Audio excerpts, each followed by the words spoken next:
Okay, we're going to start notes over the rise of Islam. We're about to talk about the Islamic empires and the Islamic rulers that arise across the Middle East down into Africa. But before we can talk about Islam, I want us to talk about how it started and how it was able to spread. First of all, the origins of monotheism as a whole on the Arabian Peninsula. Early on, the Arabian Peninsula was really home to a group of people called the Bedouins. And these were a group of people that were organized into little tribes, and they were nomadic, and they lived on the Arabian Peninsula.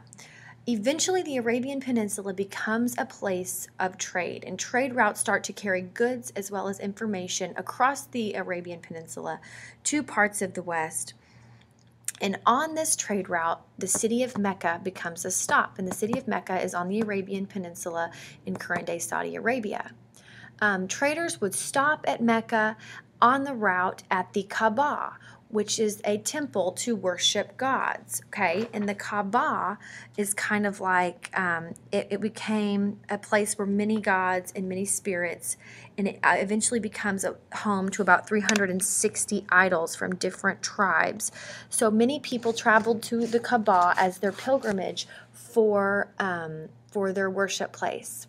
However, monotheism was not something that was totally foreign to the Arabian Peninsula, because there were lots of Christians and Jews, and people did know about the presence of having one God, even though there was the Kaaba where people would go to worship many gods.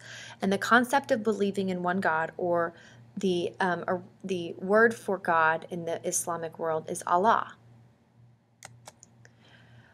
Born into Mecca, which was the city of pilgrimage and mixed religions, was Muhammad. And Muhammad was born in 570 AD, and he was actually born into a very powerful family, but he is raised by his uncle and his grandfather.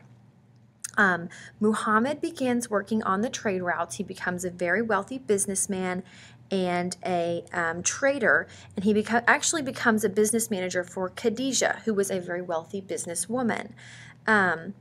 Muhammad ends up marrying Khadijah, and they have a very good marriage, a very good partnership, but Muhammad had always taken a great interest in religion. And so about the age of 40, Muhammad his life is changed when a voice calls out to him while he's meditating in a cave outside of Mecca. And he believes that it is the angel Gabriel speaking to him. He believes that Allah spoke to him in meditation, and he believes that he was being told that he was the last of the prophets. So Allah starts to believe that he was the only one, he was being spoken to by Allah, and he believes now that Allah is the only one and only God. So now he has this new idea of monotheism. So Muhammad goes around teaching that Allah was the one and only God, and all other gods must be abandoned. So Muhammad was like the last of the prophets of Islam. Now, this is where the Islamic religion stems from. The word Islam actually means just submission to the will of Allah. But to be a Muslim is one who has submitted. So Islam, submission to the will of Allah, but a Muslim is one who has submitted. Okay, so those are his followers, were the Muslims. By about 1613, Allah and his followers, they're beginning to preach publicly in Mecca. However, people are not taking on to his views. Many people were very afraid that Mecca was going to lose its stance as being such a blend of religions, and lose its position of a pilgrimage center if people were going to accept Muhammad's teachings that there is only one God, or Allah. So they are very fearful of these monotheistic beliefs because they are new. So facing threats and persecutions, Muhammad and his followers, they flee to Mecca, and they resettle in a city called Yathrib, and that city is eventually renamed Medina, which just means city of the prophet. And this migration is actually known as the Hijra. And so the Hijra actually marks a turning point, because after this point he's attracting many followers to Islam, and he's able to get a large standing of followers. Muhammad had really good leadership skills. He was able to he was kind of considered the political, religious, as well as the military leader of all of his people. And together, in 630 A.D., Muhammad is able to get a group of followers together, and they march back to Mecca, where they take over the city, and they go to the Kaaba and declare, "Truth has come, falsehood has vanished." And they destroy the idols, and they call to prayer. And made from the roof of the Kaaba. So they decide that they're going to go. They go to Mecca.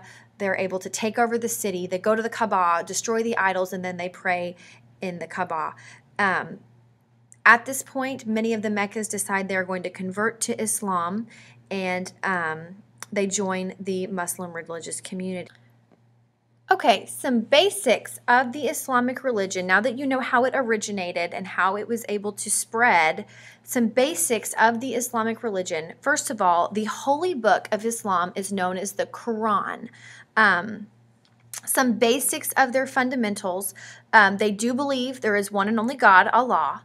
They also do believe there is difference between good and evil, and each person will stand before Allah on Judgment Day, and they will enter either heaven or hell. And that is all spelled out in the Quran, in the Holy Book of Islam.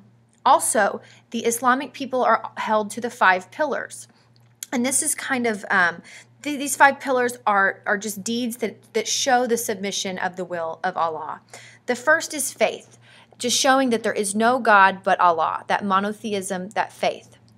The second is prayer. Each Muslim is supposed to pray 5 times daily facing Mecca, and a lot of times this takes place in a mosque or an Islamic house of worship.